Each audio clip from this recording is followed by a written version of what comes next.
हम बात करते हैं क्वेश्चन नंबर 74 की। Which of the following underlined atom in the molecule shown below have sp hybridization. तो देखो जो मॉलिक्यूल हमको दे रखे हैं वो कैसे हैं।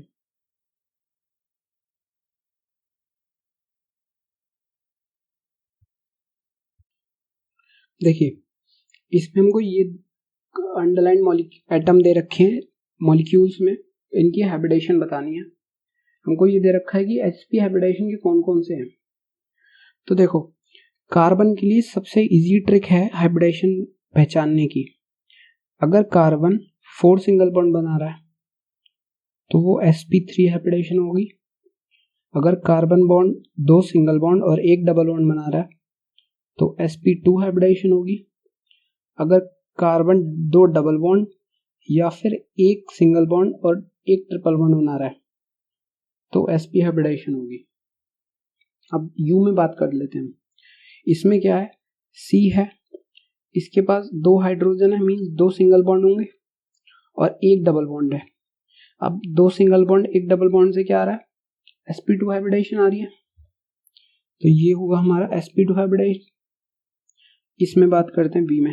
अब देखो C जो है ये अंडरलाइंड है, इसकी बतानी है।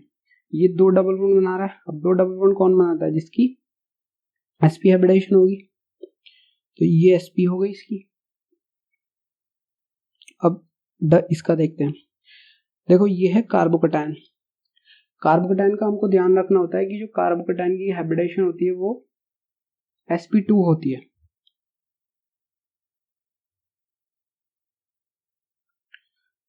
या हम इसको ऐसे याद रख सकते हैं कि ये कार्बन है, ये कार्बन से जुड़ा हुआ है, इसके पास 1 हाइड्रोजन, इसके पास 1 हाइड्रोजन और पॉजिटिव चार्ज, तो इसके पास 3 बॉन्ड पेयर हैं। 3 बॉन्ड पेयर का मतलब sp2 हाइब्रिडाइजेशन। कैसे, s1p2 लिखेंगे, 2r + 1 क्या हो गया 3, तो 3 बॉन्ड पेयर sp2 हाइब्रिडाइजेशन की हो जाएंगे।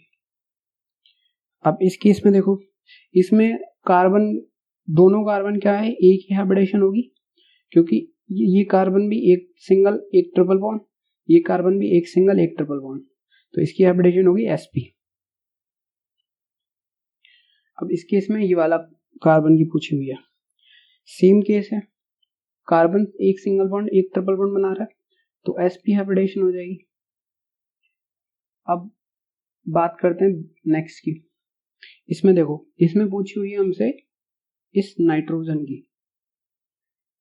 तो देखो ये जो नाइट्रोजन है ये ऐसे ही तो है, इसके पास 1 लोन पेयर होगा। अब देखो 2 बॉन्ड पेयर है और 1 लोन पेयर है, तो टोटल कितने आ गए 3 का मतलब sp2। सिमिलर वही s1p2 2 + 1 3, तो sp2 हाइब्रिडाइजेशन, तो इस नाइट्रोजन की sp2 हो गई। तो हमारे पास sp वाले कौन कौन से आए, एक तो ये आया V, एक ये आया Y और ये क्या आया X। तो V, X और Y आए जिनकी हाइब्रिडाइजेशन sp है, वो ऑप्शन हमको दे रखा है, ऑप्शन नंबर डी।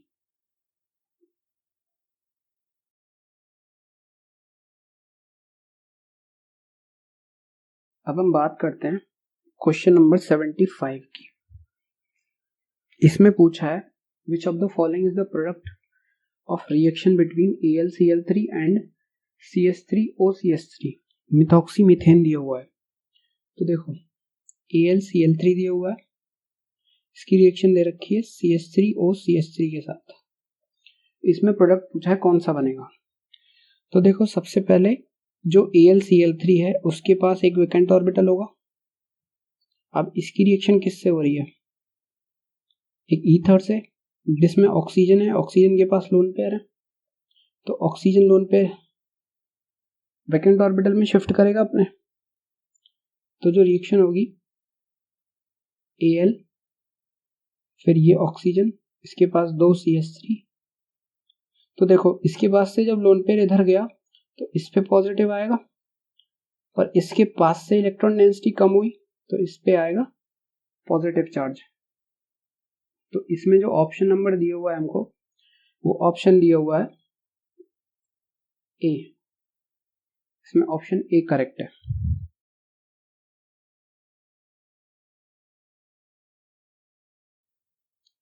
अब हम बात करते हैं क्वेश्चन नंबर 76 की।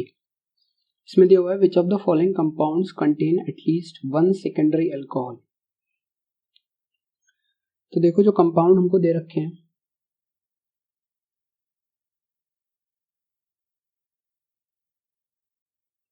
देखो सेकेंडरी अल्कोहल हमें इसे बताने हैं कि सेकेंडरी अल्कोहल एटलीस्ट एक सेकेंडरी अल्कोहल होना चाहिए किसी भी एक कंपाउंड में। 6 हमको कंपाउंड दे रखे हैं। तो सबसे पहले हम बात करते हैं कि प्राइमरी सेकेंडरी टर्सरी अल्कोहल को कैसे पहचानते हैं। अब जो OH ग्रुप है वो अल्कोहल होता है, वो एक कार्बन से अटैच होगा। अब जो OH है वो जिस कार्बन से अटैच है उसके कार्बन हम वो कितने कार्बन से अटैच है हम ये काउंट करते हैं। अगर वो एक कार्बन से अटैच है और उसके पास 2 हाइड्रोजन है तो ये होता है हमारा प्राइमरी। अगर वही कार्बन 2 कार्बन से अटैच है, एक कार्बन ये और एक कार्बन ये और एक उसके पास हाइड्रोजन है, तो ये हो गया सेकेंडरी। और अगर वो कार्बन 3 कार्बन से अटैच है, उसके पास कोई भी हाइड्रोजन नहीं है, तो वो होता है टर्शरी। अब इनमें देखते हैं हम, देखो ये वाला एक अल्कोहल है और एक ये अल्कोहल है। अब देखो ये वाले कार्बन इस कार्बन से अटैच है और इस कार्बन से अटैच है और एक इसके पास हाइड्रोजन है, तो ये वाला तो हो गया सेकेंडरी। अब इस वाले में देखो ये कार्बन इस कार्बन से अटैच है, इसके पास 2 हाइड्रोजन है, मींस प्राइमरी हो गया ये। इसके पास एक सेकेंडरी है, तो ये करेक्ट है। यहां पर देखो ये कार्बन इस कार्बन से अटैच है, इस कार्बन से और इस कार्बन से, मींस ये है टर्शरी। और यहाँ पे सेम कंडीशन है इसकी तरह, ये प्राइमरी, तो इसमें कोई सेकेंडरी अल्कोहल नहीं है। अब इस वाले में देखो ये कार्बन है, एक ये कार्बन है, एक ये कार्बन, 2 कार्बन से अटैच है, एक हाइड्रोजन है, मींस ये हुआ सेकेंडरी। इस वाले में देखो सेम कंडीशन है इसकी तरह और इसकी तरह, तो ये प्राइमरी। अब यहाँ पे देखो ये कार्बन इस कार्बन से और इस कार्बन से अटैच है, इसके पास एक हाइड्रोजन होगा, तो ये सेकेंडरी हो गया। यहाँ पे देखो इसकी तरह है कंडीशन ये वाली, तो ये कार्बन इस कार्बन से इस कार्बन से इस कार्बन से 3 कार्बन से अटैच है, तो ये टर्शरी हो गया। अब ये वाली कंडीशन इसकी तरह है, ये प्राइमरी। तो देखो सेकेंडरी किस किस में आया, एक इसमें आया, एक इसमें सेकेंडरी आया और एक इसमें सेकेंडरी आया, फर्स्ट में, थर्ड में और फिफ्थ में। फर्स्ट, थर्ड और फिफ्थ में सेकेंडरी आया। जो ऑप्शन हमको दे रखा है वो ऑप्शन है D, option D.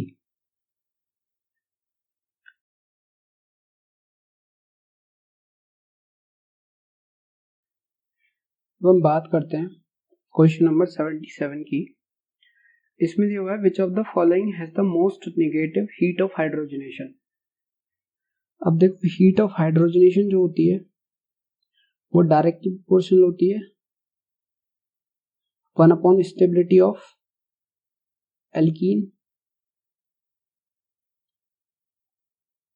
Alkene means directly proportional to unstability of, जितना ज्यादा एल्कीन अनस्टेबल होगा उतनी more negative heat of hydrogenation होगी।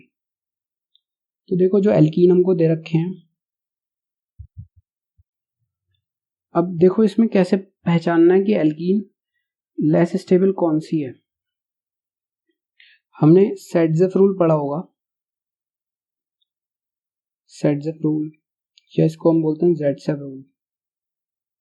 इसमें क्या होता है कि जितनी ज्यादा सब्स्टिट्यूटेड एल्कीन होगी उतनी ज्यादा स्टेबल होगी।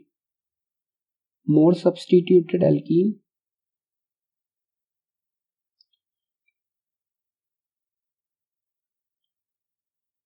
More stability. तो देखो हम पहचानते कैसे हैं,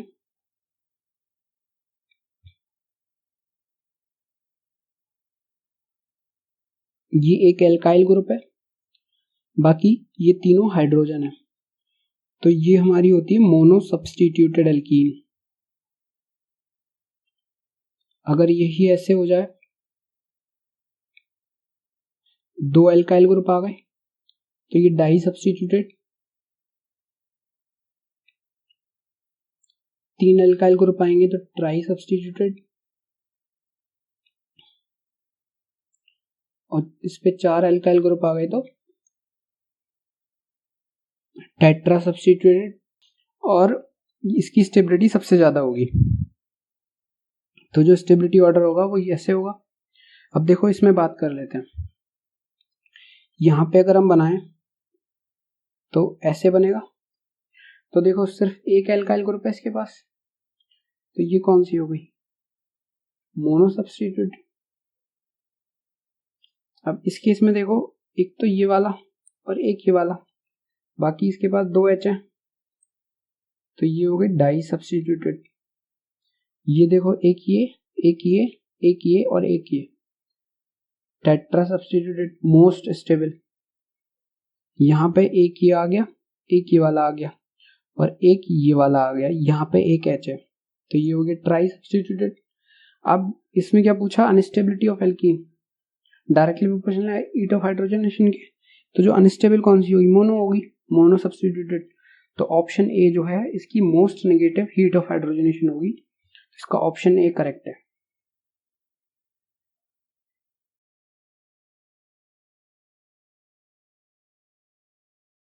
अब हम बात करते हैं क्वेश्चन नंबर 78 की। इसमें पूछा है विच of the following option is the correct order of relative stabilities of cations. इसमें हमें तीन कैटायन दे रखे हैं, देखो ये हमें तीन कैटायन दे रखे हैं, इनकी हमको स्टेबिलिटी बतानी है। तो सबसे पहले ये वाला होता है, ये देखो resonance stabilize carbocation, benzyl carbocation,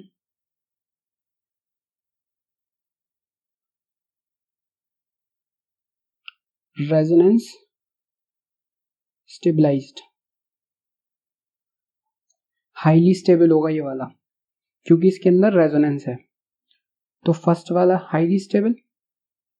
अब देखो सेकंड और थर्ड में कंपैरिजन, यहाँ पे CH2 है, अब रेजोनेंस तो होगी नहीं क्योंकि अल्टरनेट में नहीं है, ये पॉजिटिव चार्ज और डबल बॉन्ड, तो यहाँ पे हम कंसीडर करेंगे हाइपर कंजुगेशन। तो देखो यहाँ पे ये अल्फा कार्बन है, ये अल्फा कार्बन है, तीन हाइड्रोजन इसके पास है, दो हाइड्रोजन इसके पास है, तो टोटल 5 अल्फा एच हो गए। अब इसमें देख लेते हैं, इसमें देखो ये वाला कार्बोकैटायन है, इस वाले कार्बन पे तीन मिथाइल ग्रुप अटैच है, कोई भी हाइड्रोजन नहीं है, मीन्स यहाँ 0 अल्फा एच है, और जो CH3 ग्रुप है हमारा वो प्लस आई इफेक्ट दिखा रहा है, मीन्स इसको स्टेबलाइज भी कर रहा होगा, यहाँ पे इंडक्टिव लग रहा है। तो देखो जो रेजोनेंस होगा वो हाईली स्टेबलाइज करेगा, then hyperconjugation and then inductive. तो यही ऑर्डर के हिसाब से अगर हम चलें तो रेजोनेंस फर्स्ट वाला आएगा, हाइपर कंजुगेशन सेकेंड वाला आएगा, एंड देन थर्ड वाला इंडक्टिव आएगा। ये हमारा करेक्ट ऑर्डर है, और ये जो ऑप्शन में दे रखा है, ये दे रखा है हमें ऑप्शन नंबर 1।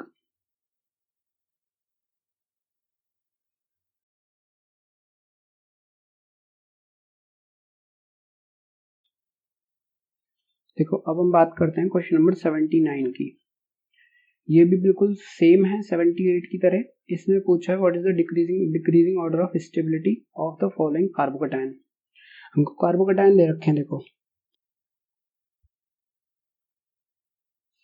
ये हमको कार्बोकैटायन दे रखे हैं, इनको स्टेबिलिटी ऑर्डर में लगाना है। तो देखो जो जनरल ऑर्डर होता है हम जो याद रखते हैं वो ये ऑर्डर याद रखते हैं, टर्शियरी कार्बोकैटायन मोस्ट स्टेबल होगा, and then secondary and then primary. तो अब इसमें जो कार्बोकैटायन दे रखे हैं हमको 5 कार्बोकैटायन, इसमें हम ये देखते हैं कि टर्शियरी वाला कौन सा है। तो देखो थर्ड नंबर पे जो है वो ये वाला कार्बन जिसपे पॉजिटिव चार्ज है वो 3 कार्बन से अटैच है। तो ये कौन सा हो गया हमारा, टर्शरी हो गया। अब ये वाला देखते हैं, ये वाला ये एक कार्बन से जुड़ा हुआ है, ये वाला कार्बन, तो यहाँ पे प्राइमरी। ये वाला कार्बन 2 कार्बन से जुड़ा हुआ है तो ये सेकेंडरी। ये वाला कार्बन 1 कार्बन से तो ये प्राइमरी। ये कार्बन 2 कार्बन से है तो ये सेकेंडरी। अब देखो टर्शरी वाला है तो थर्ड वाला मोस्ट स्टेबल होगा। अब हम सेकेंडरी वाले पे जाते हैं। तो देखो सेकेंडरी वाला एक ये है और एक ये है, तो इसमें देखते हैं पहले यहाँ CH3 ग्रुप होगा, ये भी CH3 ग्रुप होगा। अब देखो ये अल्फा कार्बन और ये अल्फा कार्बन, तो देखो अल्फा हाइड्रोजन कितने हो गए टोटल, 6 अल्फा हाइड्रोजन। अब इस वाले केस में देखते हैं, देखो यहाँ H और ये 2 H यहाँ पे, तो ये अल्फा कार्बन है, ये अल्फा कार्बन है, कितने हो गए अल्फा हाइड्रोजन, 4 अल्फा हाइड्रोजन। अब देखो यहाँ 6 है, यहाँ 4 है, तो 6 अल्फा हाइड्रोजन होंगे तो स्टेबिलिटी भी ज्यादा होगी हाइपर कंजुगेशन से। तो यहाँ पे आएगा सेकेंड, देन आएगा फिफ्थ। अब देखो एक तो यहाँ है फोर्थ और एक बचा फर्स्ट वाला, ये दोनों प्राइमरी हैं, तो अब इसमें भी अल्फा हाइड्रोजन काउंट कर लेंगे हम। तो देखो इसमें 2H यहाँ पे और इसमें 2H यहाँ पे, यहाँ भी 2 अल्फा H है और यहाँ भी 2 अल्फा H है। अब ये तो कंफ्यूजन हो गया कि हम कंपेयर कैसे करें अब इसको। अब देखो हाइपर कंजुगेशन जब सेम है तो हम जाते हैं इंडक्टिव इफेक्ट पे। अब देखो यहाँ पे जो है इंडक्टिव इफेक्ट लग रहा है, एक CH3 इथाइल ग्रुप का लग रहा है inductive effect, plus I effect. और यहाँ पे जो प्लस आई लग रहा है वो एक CH3 ये है, एक CH3 ये है, एक CH2 ग्रुप ये है, तो प्लस आई इफेक्ट यहाँ पर जो है वो ज्यादा है। अब जहां प्लस आई इफेक्ट ज्यादा है तो जो पॉजिटिव चार्ज की स्टेबिलिटी होगी वो बढ़ जाएगी, और जब पॉजिटिव चार्ज की स्टेबिलिटी बढ़ जाएगी तो यहाँ पे जो फोर्थ वाला होगा वो मोर स्टेबल होगा 1 से। तो ये हमारा ऑर्डर आएगा और ये जो ऑप्शन है वो ऑप्शन नंबर बी है। तो ऑप्शन बी हमारा इसका करेक्ट है।